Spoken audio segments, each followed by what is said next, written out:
Hello friends, नियमित classes में आपका स्वागत है।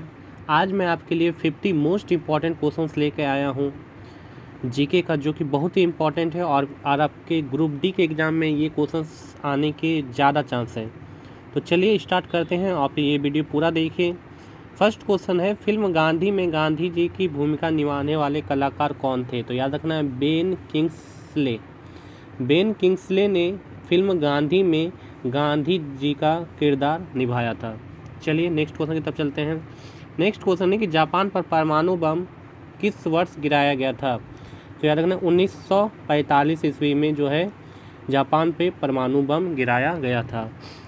नेक्स्ट है, खिलाड़ी धनराज पिल्ले कौन से खेल से संबंधित है? तो याद रखना है, हॉकी से धनराज पिल्ले संबंधित हैं। नेक्स्ट है, संयुक्त राष्ट्र संघ यूएनओ की सुरक्षा परिषद में कुल कितने अस्थायी सदस्य हैं? तो याद रखना है कि यूएनओ के सुरक्षा परिषद में कुल 5 अस्थायी सदस्य हैं। ठीक है, चलिए नेक्स्ट क्वेश्चन लेते हैं। नेक्स्ट है, शिक्षक दिवस कब मनाया जाता है? तो सभी जानते हैं 5 सितंबर को मनाया जाता है। भारत का राष्ट्रीय पुष्प ये है कमल। ठीक है, सारा देखिए ग्रुप डी के लेवल का है। भाखड़ा नागल बांध किस नदी पर स्थित है? तो सतलज नदी पर। याद रखना, ये जो डैम है यानी कि भाखड़ा नागल, ये सतलज नदी पर स्थित है। कौन सा सिंधु सभ्यता का स्थान वर्तमान पाकिस्तान में है? तो याद रखना कि सिंधु सभ्यता का एक स्थान है जिसका नाम है हड़प्पा, ये अभी कहाँ है? पाकिस्तान में। नेक्स्ट है, खैबर दर्रा कहाँ स्थित है? तो खैबर दर्रा जो है अफगानिस्तान और पाकिस्तान के बीच में स्थित है। यह नदी प्रायद्वीपीय पठार से नहीं निकलती है। तो याद रखना, यमुना जो है ये प्रायद्वीपीय पठार से नहीं निकलती है। नेक्स्ट है, मानसून हवाएं कौन सी हवाएं होती है? तो मानसून हवाएं जो है वर्षा ऋतु हवाएं होती है। नेक्स्ट है, रूस में साइबेरिया दुनिया भर में किस लिए प्रसिद्ध है? तो याद रखना कि रूस में एक जगह है साइबेरिया, यहाँ पे सबसे अधिक ठंड पड़ती है ये, क्योंकि यहाँ ठंडी जलवायु है, इसलिए ये प्रसिद्ध है। नेक्स्ट है, 1857 विद्रोह क्या था?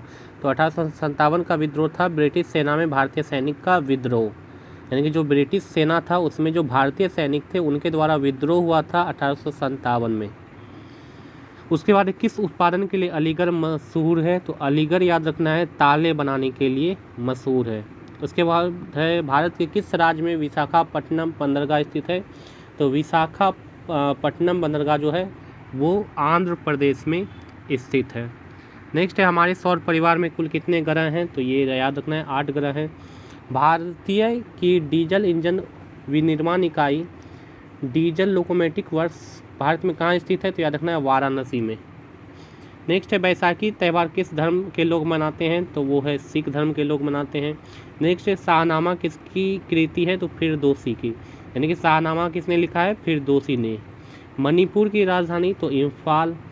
यह एक ऐसा शहर है जो गंगा तट पर बसा है। तो याद रखना कानपुर। कानपुर कहाँ पे है? गंगा नदी के किनारे बसा हुआ है। भारत एक धर्मनिरपेक्ष देश है, इसका क्या तात्पर्य है? इसका तात्पर्य है भारत का कोई राज्य स्तर पर धर्म नहीं है। इसके बाद है, राष्ट्रीय राजमार्ग यानी कि नेशनल हाईवे किसे जोड़ता है? तो ये जोड़ता है व्यापार केंद्रों और राज्य की राजधानियों को जोड़ता है। उसके बाद है, यह शहर अंगूर की पैदावार के लिए प्रसिद्ध है। तो नासिक, याद रखना नासिक जो है वो अंगूर की पैदावार के लिए प्रसिद्ध है। नेक्स्ट है, कोयना बांध कहाँ स्थित है? तो याद रखना कोयना बांध जो है वो महाराष्ट्र में स्थित है। उसके बाद है, खरीफ की फसल कब काटी जाती है? तो याद रखना खरीफ की फसल जो है वो नवंबर के प्रारंभ में काटी जाती है। हिमानी यानी कि ग्लेशियर बर्फ का एक बहुत विशाल पिंड है जो कि हिमालय पर्वत के श्रेणी के शीर्ष स्थलों पर छाया रहता है। जैसे ये हिमालय है, ठीक है, तो इसके शीर्ष स्थलों पर ये जो है ये ग्लेशियर जो है रहता है। उसके बाद है, पानीपत का प्रथम युद्ध कब लड़ा गया था? तो पहले तो याद रखना ये लड़ा गया था 1526 ईस्वी में, और किसके बीच लड़ा गया था? बाबर और इब्राहिम लोदी के बीच में लड़ा गया था, जिसमें बाबर जो है विजय हुए थे। उसके बाद है, अजमेर कौन से सूफी संत से संबंधित है? तो अजमेर जो है ख्वाजा मोइनुद्दीन चिश्ती संत से रिलेटेड है। उसके बाद है, यह एक ऐसा मुगल राजा था जिसने धार्मिक संप्रदाय दीन ए इलाही की स्थापना की। तो याद रखना है कि दीन ए इलाही धर्म की स्थापना किसने की थी? अकबर ने। उसके बाद है, गोवा को पुर्तगालियों से कब आज़ाद करवाया गया था? तो गोवा जो आज़ाद हुआ था पुर्तगालियों से वो हुआ था 1964 ईस्वी में। अनुच्छेद 370 भारत के किस राज्य में लागू है नहीं होगा, था। तो याद रखना ये अनुच्छेद जो है 370 जम्मू कश्मीर में लागू था, जो कि अब खत्म हो गया है। उसके बाद है कौन सी नदी महाराष्ट्र के नासिक से निकलती है, तो गोदावरी। याद रखना गोदावरी जो है महाराष्ट्र के नासिक से निकलती है। उसके बाद है प्लासी का युद्ध कब हुआ था, तो 1757 ईस्वी में। 1757 ईस्वी में जो है प्लासी का युद्ध हुआ था। उसके बाद 1857 के विद्रोह में झांसी की रानी लक्ष्मीबाई ने किसके सहयोग से ग्वालियर में विद्रोह किया था, तो तात्या तोपे के सहयोग से जो है रानी लक्ष्मीबाई ने ग्वालियर में विद्रोह किया था अंग्रेजों के साथ। उसके बाद है अंतिम मुगल शासक बहादुर शाह जफर की मृत्यु कहाँ हुई थी, तो पहले याद रखना कि अंतिम मुगल शासक कौन थे, तो बहादुर शाह जफर थे, और इनकी मृत्यु कहाँ हुई थी, रंगून में हुई थी। महात्मा गांधी जी की पत्नी का नाम क्या था, कस्तूरबा गांधी। चलिए नेक्स्ट है भारतीय राष्ट्रीय कांग्रेस के संस्थापक कौन थे, A.O. ह्यूम थे। और भारतीय राष्ट्रीय कांग्रेस की स्थापना कब हुई थी, इसका आंसर आपको देना है कमेंट बॉक्स में, इसकी स्थापना कब हुई थी। ठीक है, इसके संस्थापक तो A.O. ह्यूम थे, लेकिन भारतीय राष्ट्रीय कांग्रेस की स्थापना कब हुई थी, इसका आंसर आपको देना है।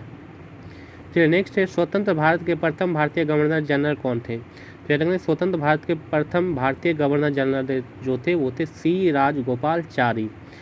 प्रार्थना समाज की स्थापना किसने की थी, तो आत्माराम पांडुरंग ने प्रार्थना समाज की स्थापना की थी।